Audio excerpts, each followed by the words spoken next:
Yo, welcome to another episode of the Bjj Goons podcast. I'm your host, Tim, the Mushmaster Spriggs, and with me as always every week is... Yo, what's up, everybody? It's Nonu Nico Ball. Glad to be back. Glad to be one step closer to warmer weather. Every day we get closer and closer to the summer, which is going to be an incredible summer. I've been visualizing myself in a lowrider driving around town. Driving around the block, like everywhere. Like I've been visualizing summertime, top down, with a lowrider, and I'm just gonna speak into existence. I will have one by the summer. Are you really trying to get a lowrider? Yes, I want one, but I want to be in a financial position where I could just buy it and just be like, whatever. And I want a good one with hydraulics in it. I wanted a lowrider for a very long time, since I can remember. I know it's kind of geeky, but... I mean, that's not necessarily geeky. You think like more like Mexican gangster when you think lowriders. Black people have lowriders, though. I think Mexican gangster. Like, that's a cultural appropriation. Definitely not, because lowrider culture is black culture, too. Definitely is. Just mad black people that have... Did you not see Boys in the Hood, first of all? Like, that was my first exposure to the lowriders. I did, but I also saw Blood Sunday In, Blood Driver, Out. Probably. Sunday Driver. I mean, there's plenty of movies. Shit, even Menace to Society, like all that shit. Like those old school, like I kind of want like a old school Cutlass, like a G-body Cutlass. When I think of... I mean, it's not just probably because I hang around a lot of Hispanic people, but it's like when I think of lowriders, I think of like West Coast, West Coast Mexicans with like the graffitis, the Marias on it. They were like on point with like the paint jobs. That is true. Yeah, but that's what I'm into. That's what I'm visualizing, Nico. All right, well, I did not. You always have like a new, fresh goal, something that's like interesting. But that would be dope to roll up to like the next randori or a seminar or something in a lowrider. That would definitely be dope. It would be dope, but I'd be scared somebody try to jack my ride because I'd be heartbroken. That would be one of those purchases and one of those things that I get that I would have emotional attachment to. Yeah. And I would be feeling some type of way if somebody took my shit. Like I'd go John Wick to get my shit back. Yeah, that's how I feel about my last car, my MR2, which I still have. It's still in my family, but like I towed it back to Pennsylvania and they messed up the car while they're towing it, and I just found out like this week they're denying that they damaged the car, and I was like, Hey, I mean, is it FUBAR or is it? It's like $2,000 worth of damage, like all on like the front end, because they put it up on like a flatbed tow, and it's so low. People are so reckless for shit that don't belong to them. That's just awful. Man, that's awful. Yeah, they need their ass beat. They need their ass beat. They do. Get your money, sue their ass. And that's kind of like the topic of this week, this episode. Like this is a jiu-jitsu podcast. If this is your first time listening, like we definitely talk about jiu-jitsu in the community, competition, all of that stuff. Yeah. But today we have a little bit of gossip. How did I even become hip to that this happened and sent you the article? I think it was like Vlad TV or something. Like Vlad? I don't even know how I found out about this, but like I've been in on it all day. So like apparently there's this podcast. Wait a minute, time out. You support Vlad TV? Vlad is the police. I don't support Vlad TV, but like they're on my Instagram algorithm. Okay, they have like the most interesting like non-article articles out there. Like it's very interesting. Modern day tabloids. That's what that shit is. Garbage information. But continue. I gotta see about how I first found out about this. Like I saw the clip when it went viral, and it's something about the Fresh and Fit podcast. Have you ever even heard of that podcast? Yes, I've seen some clips of them. Yeah, so recently they kicked I'm not sure if they actually kicked her off or like they told her to shut up or stop talking. This one girl that was being like disrespectful and having side conversations. And then Asia Doll comes and she sits down and he says something else to this girl, like tells her to be quiet, and like she kind of goes off on her and then walks off the podcast. And this clip went viral. So like I saw this when it went viral, and it must have been some weeks ago, but it's recently just kind of resurfaced about everybody is trying to like cancel these guys from the podcast and all this. So what have you seen on this topic? My knowledge of Fresh and Fit is that they cater to angry guys. Just very disgruntled men that hate the world for whatever reason. And I'm going to keep it 100 with you. It's a market for disgruntled, disenfranchised men of all ages, but definitely young men. And since they cater to that, there's going to be certain takes that a lot of people find disgusting, sexist, misogynist, whatever you want to call it, short-sighted. But other times they could say some things that a lot of people agree with. But because of who they cater to and their takes on women, and specifically some of their takes on whether or not they like dating black women, people are going to be offended. All right, so let's go more specific. So, like, Okay. in some detail. So, apparently, they produce like 2 episodes a day or something, and they have certain topics Wow. for weeks. So, Wednesdays is their Womanizer Wednesdays, where they try to give men advice. And I've never heard the podcast. So, like, what you say about them having an angry men mentality. I don't listen to them very much. Like, I've only seen clips. I've never listened to an entire episode of them. That definitely makes sense because I've never listened to them, but they were on the Flagrant 2 podcast, which I do listen to because Alex Media, he produces that podcast and he has a studio in New York, What the Fuck Media Studio. So just a little drop, if you listen and you try to like produce your own podcast and you want to do a consultation, they're very informative. So they had them on their podcast, which was really surprising, like because the title of the podcast, maybe they didn't go in knowing it was like saying how the Fresh and Fit reveal their views on women, and they definitely the people from Flagrant didn't agree with what they said. They were saying it was kind of childish, and these guys were doubling down on like what they were saying. Can you say what their views were? All right, so some of the things that they were saying is like they have a very black and white idea on it. So they say there's a predator and there's prey. Like somebody's either going to be hunted or hunted. So like somebody in the relationship has to be doing the chasing and somebody has to be the prize.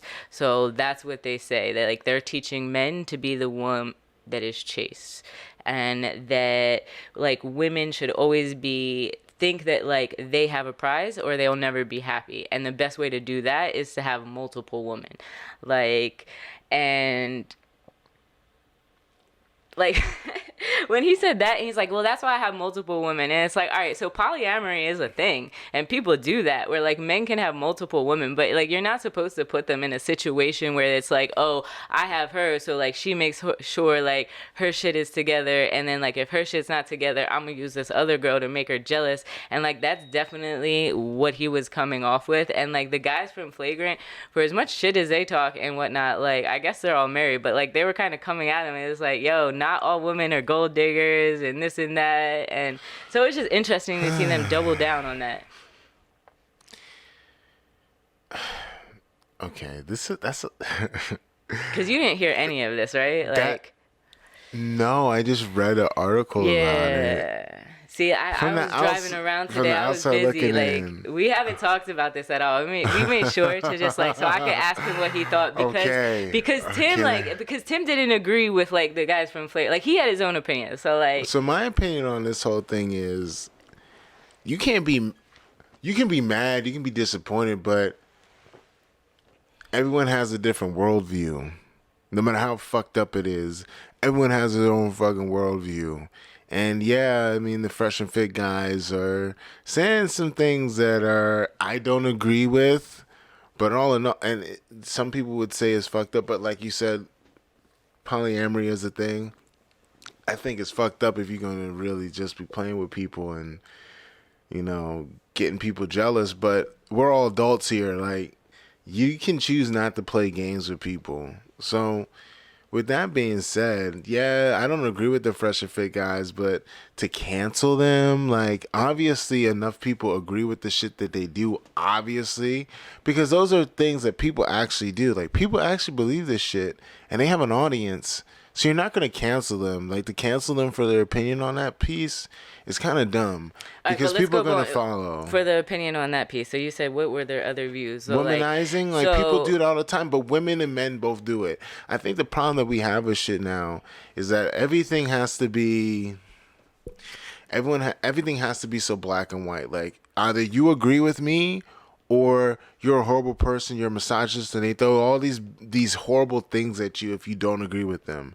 And it's like bullshit But I don't think college everybody is arguments. like that, and I think that was the point of like the guys from Flagrant, like having them on the podcast, because they were just having an open conversation of this. Although, like, you know, they said it's like we roll with you guys, we've listened to your content, we want to see where you are 3 years down the line. Like, we just think it's really immature, and that was the thing. Like you said, they thought it was either black and white. Like, not everybody is a gold digger. Not everybody is out there to, like, well, how much are you making? Or can I go along with you because you're going to be the mush master and this and that. And, like, their thing was, like, yo, you send, like, what could be a potentially toxic message to a lot of people, like, and you're gonna have them going out there trying to play people because you're hurt and you're angry, like.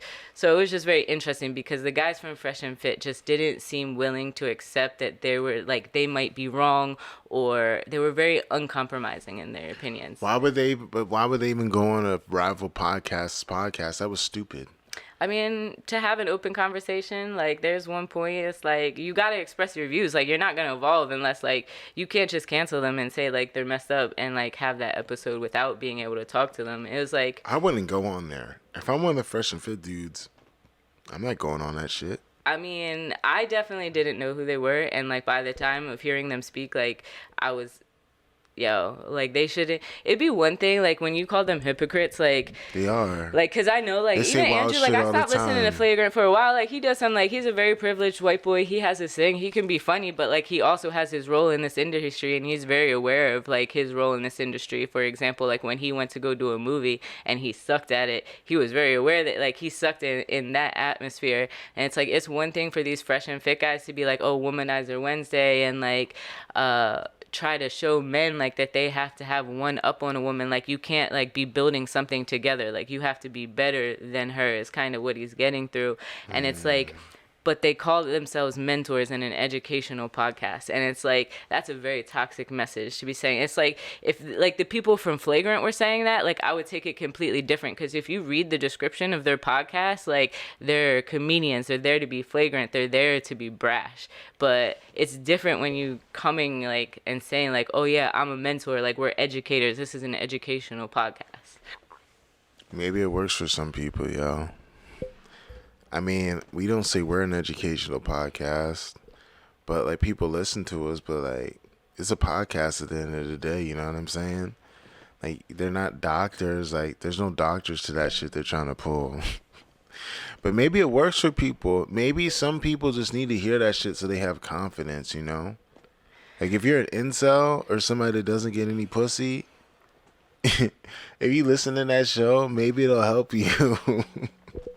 But just Maybe, looking like, at those dudes, like, I could tell, like, I don't know. Maybe I'm being vain, or maybe I'm putting myself on a pedestal, but I'm looking at them dudes on that show and I'm like, man, you definitely do not get laid. And if you do it, and it's through, like, fame, or you have money, or flashing money, like, so maybe that's where they're coming from. I don't know, but they have a right to be assholes, I guess. They do. And yeah, and it was interesting to hear them informed of, like, how their views are childish, but, like, their childish views in that clip of, like, how, them saying that they don't date black women, and by saying they don't date black women, they said, like, Shaniquas, and, like, so again, like, generalizing people is always very dangerous. That was like a year ago. That's not what people were pissed off on. They were pissed off, like, at that they didn't know how to manage their podcast guests, and Asia Doll kind of stood up for this girl.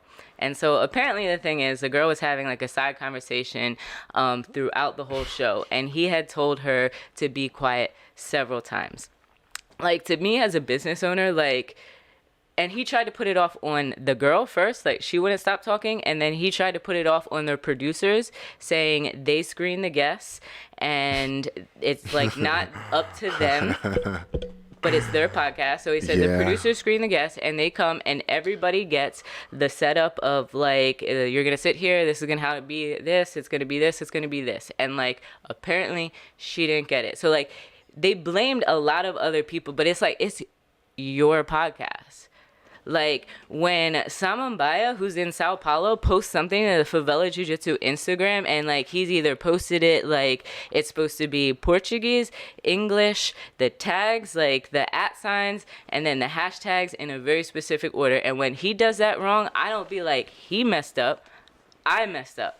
Because I either didn't tell him right, or I didn't train him to the point where, like, he understood it and he couldn't do that. So, to me, like, and that's how I think Akash felt when they said it, for them to be like, oh, she wouldn't stop talking, like, and then I didn't even have her be here. It's like, yo, it's your podcast. So, like, it's your job to make sure your guests know how to act there, like, that you train them, that you know how to navigate the situation. And it was just like, yeah, that was what got to me. I was like, yo, y'all can't. It is what it is, man. But I mean, that's how it is in the podcast wars. That's how it is in the podcast wars, because those two podcasts are kind of rivals. They have the same kind of, they have the same target audience. It was pretty dumb for the Fresh and Fit guys to go in there. They know they're going to the Lion's Den, but I think they'll survive because there's a market for whatever they're trying to sell, and they probably have stories of guys that didn't get any tail. And they listened to the podcast and they gave them all this confidence and they got laid off of Fresh and Fit. Enough people listen to it where it has to have worked for a couple people. They say they do 2 episodes a day. They're like live. I don't know. They are really going hard. Maybe that's the key. Just going that hard, 2 episodes a day. Like, fuck my job. I'm just going to do this. We're just speaking out loud, folks. Like, we're talking about podcasts and shit. Like, we're really trying to figure out how to make this podcast even bigger. And I think that's the key. Just 2 episodes a day, Nico. Talking about jiu-jitsu. I'm sorry. Like, it's hard coming up with content about jiu-jitsu. Like, so then you trying to do 2 episodes a day? And this is like... We might just change Bjj Goons from a jiu-jitsu podcast to just a lifestyle podcast. Like, I'm this close to just being like, yo, we're just going to talk about modern day, like, hood shit, or just... Remember when we talked about, like, the Patreon? Speaking of which, like, patreon.com/Bjj Goons. Like, what are you doing? You should already be a Patreon member. Yo... We were talking about having interviews with people that have nothing to do with jiu-jitsu on the Patreon. We should just do that for the regular podcast. Like, I'm this close, Nico. Just saying, we're just going to do regular, like, lifestyle podcasts with a little bit of jiu-jitsu. I'm this close to just saying, fuck it. I mean, I think that's pretty much what we do. If you think about it, it's like... True. But... I think we still talk about jiu-jitsu. We talk about jiu-jitsu a lot. We do. And we're going to talk about jiu-jitsu. I was just thinking, like, man, that must be so much fun. Like, you know, we know so many street people. Like, we could totally just do really good interviews, Nico, and get millions of views. Just think about it. Think about it. We could switch it to just being like a dating show. BJJ dating. Are you going to wear that Hawaiian shirt? Or, like, maybe... Maybe we could, for the opening of the series or whatever it's going to be, the vlog, like the new pod that we do, like true crime, Washington, D.C. We could have like my mentee call in from jail, you know, like we got the Bluetooth joint, whatever. But like we'll have Eli when he came here telling you needed to change your shirt. He's like, yo, Tim, you got to get rid of that Hawaii. I forget what he said, but that was so funny when he was like, you need to lose that shirt. Like, you ain't fitting to work out with that little Hawaiian shirt, are you? What? You remember that? No, I don't. You don't? What happened? When Eli was here and you guys were about to do his little ab workout, 5-minute ab workout. And then, like, Tim loves his little Hawaiian shirt. So it's like, Eli's I got some more shirts there. like that now. Yeah, so do I, right? Like, I'm about to rock them in vacation coming up. But, like, Tim's on the mats. It was a Patreon episode. Eli's about to run us through some exercises, not us, because it was before my surgery, and like he She just was looks trying over to. at him and it's like, yo, I just explained to you, like, these are for like top level wrestlers, Tim. Like, what are you doing here in this little like Hawaiian shirt? He's like, go change that. So like he made Tim go change. Man, I miss the summer, man. It was stressful as fuck, but it was I fun. mean, yeah, the summer did kind of suck, especially with like Corona. Yeah, and, like people forgot Corona was a thing, but yo, you can see all that content at Patreon.com/BJJ Goons for That you can. $5, as little as $5 a month. You can get lessons from me. You can get bonus episodes. We have a town hall. We had a town hall a couple weeks ago. All that stuff at Patreon.com/BJJ Goons. So Nico, what's good? What are we talking about now? Now, we're gonna talk about a little article that somebody shared with me this week about BJJ organizations that offer cash prizes. Alrighty. You know, I know we've talked about it several times on the podcast about how important it is to get paid for this. We talked about who was retiring because there's no money in it other than you. Mm-hmm. Who I was asking, we just talked about who else was Kynan Duarte. Kynan Duarte is planning He's on just retiring. no, he's not gonna retire. He's just gonna back away from IBJJF, which pretty smart. I mean, yep, that is pretty smart. Which is ironic that on this list, the first one that comes off is IBJJF. I think that's kind of insulting to start off the list with just like the biggest organization that's out there that is the last one to start paying, although it is the most prestigious, as they say. Their payouts are only a max of $7,000 for the Black Belt World Division, and Absolute is $10,000. So they also have some of the lowest cash prizes. Second on the list is Abu Dhabi World Pro Jiu-Jitsu Cup. They have prizes for every belt. That's a lot of money. They do. Do you have the article? Yeah. Yes. So they have prizes for every Black belt. belt division for men is $15,000. Of course, Black Belt division for women is only $10,000. Sorry, ladies. But I definitely like Abu Dhabi. They have less tournaments. They're definitely more spread out around the world, but they're super organized, and they're definitely all about paying their athletes and flying them out to Abu Dhabi if they're winning. So that's what's up. Next on the list is ADCC, which is coming up soon. ADCC was actually founded by a sheikh whose name I am not going to try to pronounce in 1998. Their men's payout is $10,000. Men's absolute $40,000. Women's divisions $6,000, and of course, there's no women's absolute. What are your thoughts on ADCC? Is that one of like your favorite paying competitions as a paid athlete? I really liked Spider Invitational. ADCC is cool. It's still a lot of work to get that 10K. That's a lot. You know, 4 matches over 2 days against the best of the best for $10,000. You gotta have a side hustle, people.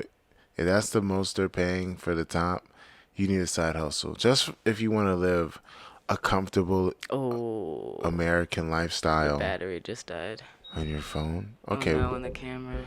Well, for those of you watching at home, it just went dark. But you can still hear us talking. It's a lot of money.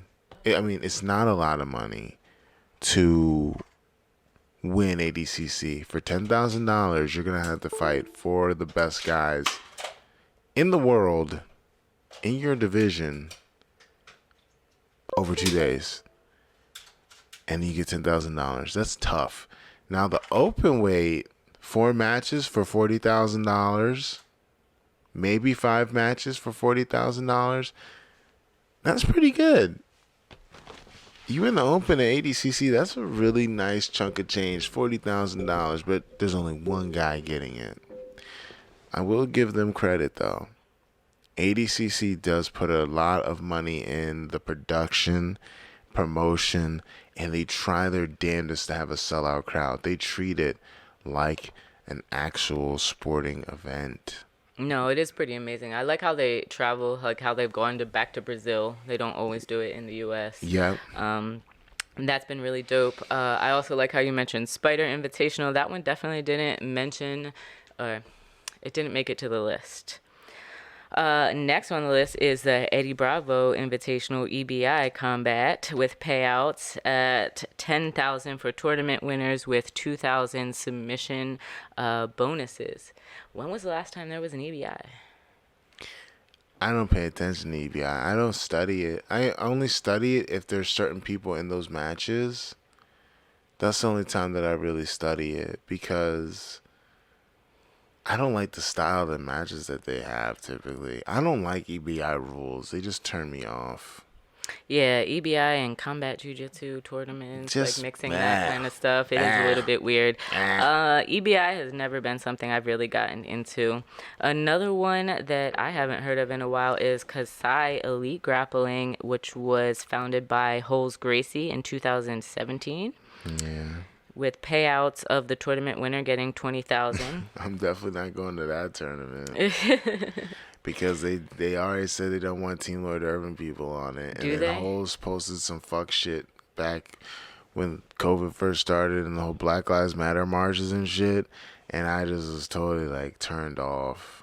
So I'm definitely not going there, unfortunately. But I don't even know if they still have events, Nico. Yeah, I don't really know. I don't know We're where they talking be about at. like again another one that I don't know if they have any events anymore. 20K is good though. 20K is good, but the very little details on like what you need to do to get that 20K or who gets that 20K.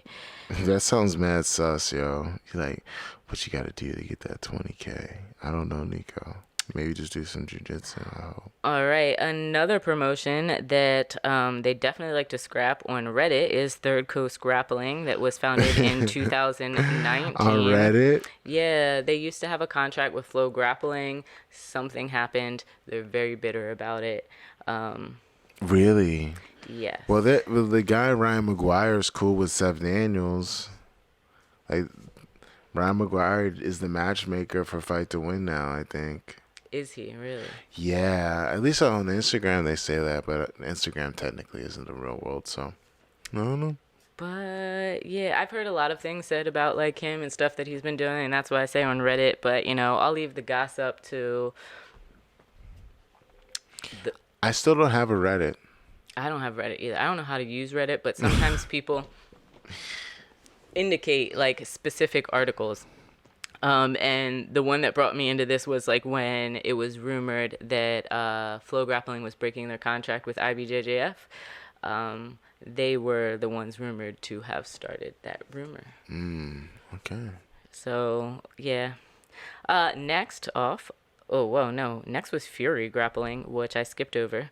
From Texas. Never heard of it. Have you? Never. Never. How much were they paying?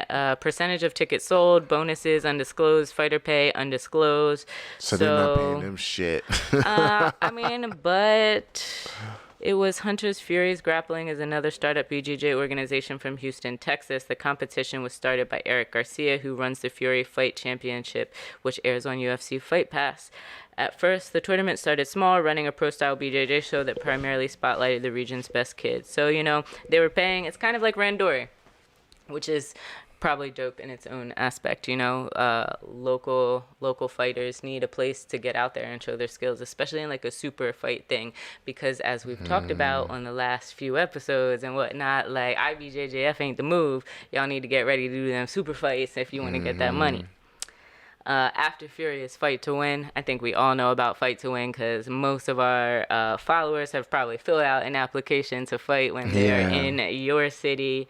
There is Submission Underground Sug, started by Chael Sonnen, runs a jiu-jitsu promotion. Not sure what year they started off in. He's put on nearly 30 shows with everybody from Gordon Ryan to John Jones. And payouts undisclosed. Man, we want to know how much money you giving these fighters. When was the last Submission Underground? This one doesn't even have a year. Nico, I don't know. I'm sorry, guys. I got a confession to make. Like, I don't follow jiu-jitsu as much as I should. I really don't. I'm not gonna get UFC Fight Pass just to watch some jiu-jitsu. Like, I'm not getting UFC Fight Pass. I'm not gonna do it. I don't follow jiu-jitsu like I should. I'm sorry, guys. I'm really sorry, Nico. I don't know anything about Submission Underground besides Chael Sonnen, and I saw Craig Jones do some stuff there. That's it.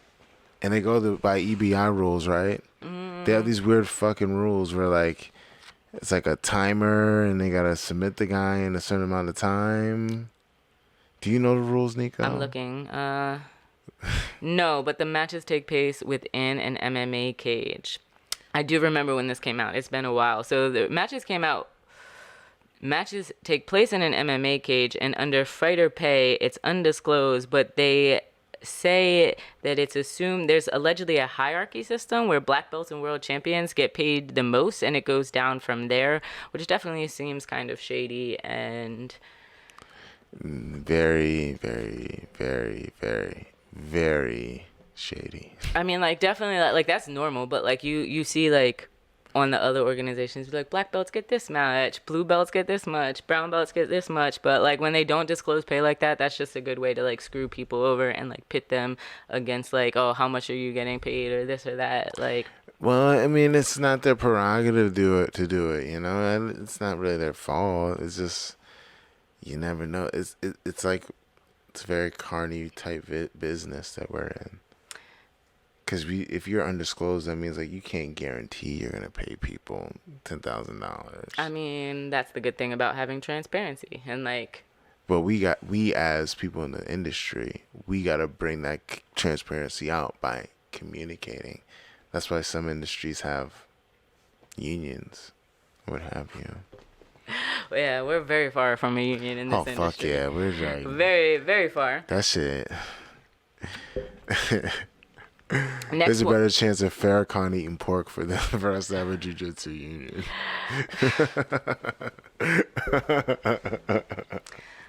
I'm glad you have a positive outlook on that, though. You know, positive affirmations, speaking things into existence. I love where you're going with that. It's not good. You know, another tournament that we has a $10,000 cash prize and a big old bag of weed. Can you guess which one this is? High Rollers. This is the unorthodox BJJ tournament where smoking is allowed, known as High Rollers. So, right on the nose, just.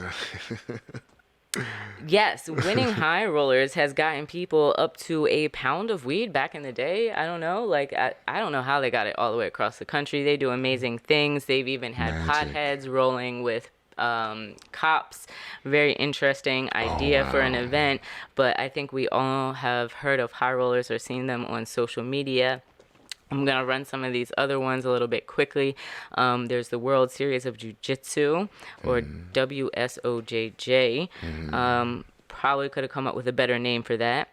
We have BJJ Stars, which we've talked about. Yo, hold on. Look at World Series of Jiu-Jitsu's payout. Oh, that's 200. Oh, tournament winners $200 to $1,200. Like, it's not 2003, yo. You gotta pay people more than $1,200. But like, who knows when they actually? Have you ever heard of this? This is yes, probably, I've heard of them. Do they still have competitions? No, but even if you're gonna have a competition for elite guys, $10,000 is the least you can do. Next, yeah, BJJ Stars. BJJ Stars, that's in Brazil. We've talked a little bit about them on other episodes. They have a great promotion coming up. Copa Alpha Baja, that's an odd one to put on the list. That happens every year. I think was I there? No, I was in Brazil when that happened this year, but I didn't go. But yeah, everybody loves a competition with money. And the last one, that is the last one. They should have put Spider on there. So it's just interesting. I think it is important, like when Tim says, like, not knowing how much you got paid or not having a union, like having more of this information to know, like, where there is money available and to hold organizations accountable. I know there was one, like, Metamoris, where they didn't pay out anybody. So I thought that article was really interesting to see, like, because we've been talking about money in the sport for a while now. So yeah, more documentation like that so we can actually see where it is and who's getting paid what will definitely help. The Metamora story is nuts, but I'll say that for another time because we are running out of time. Nico, where can we find you? You can find me on Instagram at no new Nico. That's no underscore new underscore Nico. And make sure to stop by favelajujitsu.com. Yo, I suck at promoting my stuff. Yo, favelajujitsu.com. You can get BJJ Goons hoodies, interim these nut shirts. And you can also get Ankara sweaters like the ones that I'm wearing now that say my brother's keeper. And you can find me at timspriggsbjj.com, where I teach private lessons both in person and virtually. You can book me for a seminar. I can make a game plan for you. I can even critique your matches. Just go to timspriggsbjj.com. Tongue twister. And you can catch me at timspriggsbjj on Instagram or Facebook. If you see me on Instagram, make sure you like all my posts. Make sure you share it, especially my stories. And complain to Instagram because I still do not have a blue check. On behalf of Nico Ball, Tim the Mushmaster Spriggs, and the BJJ Goons say, see you next time, and peace. Peace, yo.